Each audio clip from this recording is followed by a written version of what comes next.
So there was an earthquake in Morocco that has claimed thousands of lives as we speak, and the country is going through heavy devastation. However, what is standing out is the president of Morocco is not taking aid from just anybody.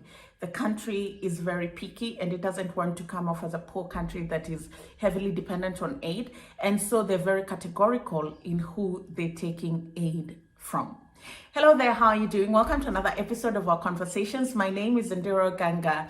I'm a business journalist by profession. I love coming on here and having conversations with you guys about Africa, Black people, our empowerment, and how we can rise up and take our rightful place at the global stage. Now, most recently, there was a very devastating earthquake that happened in Morocco, and the damages are just out of this world. You know, it will take a lot of time to build back the infrastructure, the businesses, the livelihoods, but also it has claimed so many lives.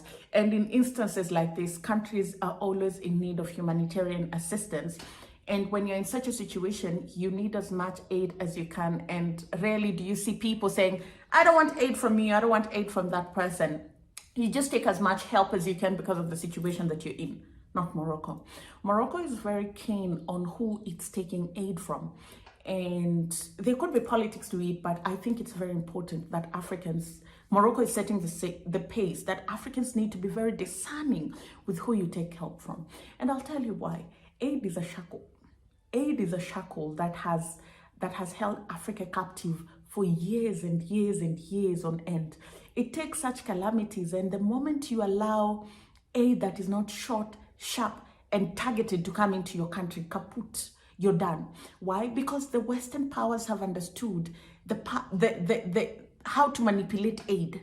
You know, they know how to manipulate it in a way that you think they're helping you, but they're not helping you. And in no time, you literally become dependent on that aid, you know? And even if you don't become dependent, then because they gave you aid in your most vulnerable times, then it opens a door for unconventional relationships where they sort of have an upper hand over you, you know, because we helped you. Oh, you need more help? Oh, we can actually do that, but our multinationals must set up in your country.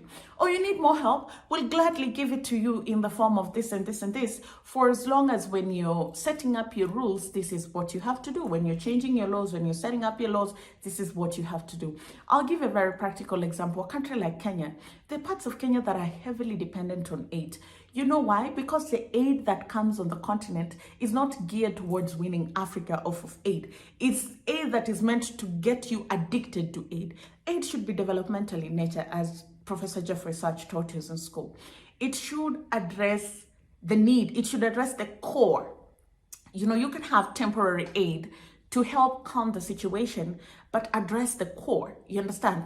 If say you're struggling with famine, instead of always giving you food, I need to have a conversation with you guys on how do we go from rain-fed agriculture, or if you start struggling with food insecurity, how do we go from rain-fed agriculture to irrigation, so that even during the dry seasons, you can rely on irrigation, you can rely on greenhouse farming, and you'll have sustainable flow of food. If you're having a crisis with healthcare, in the meantime, we'll give you drugs. But in the long term, how about we settle for an exchange program where your students come here and learn about modern medicine? So in the next 5 to 10 years, you're self-sufficient and self-reliant. But no, they will ensure they keep giving you drugs and in small batches so that you keep going, you keep begging. And every time you go to ask, they ask for something in return. Every time you go to ask, they ask for something in return. That is how aid works. Dambisa Moyo has spoken about this in her book, Dead Aid. And she says, Europe has been given aid. It was short, it was sharp, it was targeted. They knew what they were doing when they were helping Europe. It was meant to cushion them and then get them out of that situation. But in Africa, it's like a long form mattress that you roll out with bits and pieces that your body touches the floor. And when your body touches the floor, you have to go and beg for another piece of mattress, and it comes with conditionalities. And I think that whatever the case, however Morocco decides to interpret this, I think it's also very good that African leaders realize that whatever resources you need to solve your problems are within, and also being very careful of who you take aid from, because more often than not, it always comes back to haunt you, and not in a good way. Thank you very much for watching. Say a prayer for the people of Morocco because this is a very devastating time for them. I'm 100% sure there are organizations that are doing charity work that you can donate to if you find it in your heart to help these people because their lives have just been turned upside down. Please do. And if you'd like to connect with me on social media, I am at Ondiro Oganga.